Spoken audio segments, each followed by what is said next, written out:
Dobro, ljudima se najviše svidjela tvoja rečenica da su budale na vlasti. Ma dobro, zato što... Dobro zvuči. Nije tako jednostavno. Čak ni to.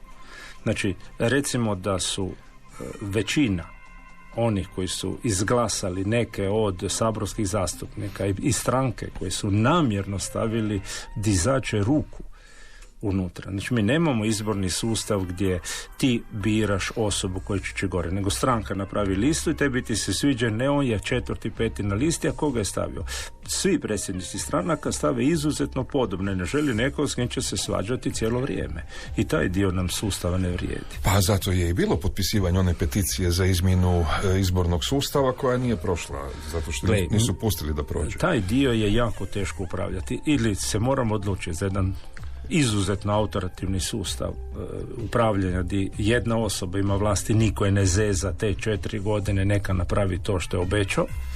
Ali mi danas imamo takve sustave da ti moraš imati kompromis nad kompromisom, ne možeš sad imati još i kompromis unutar svoje vlastite stranke. Onda se ovdje namjerno stave nesposobne, ili u onom pravom smislu nisu nesposobne. Meni se svidjela ona rečenica. Meni se svidjela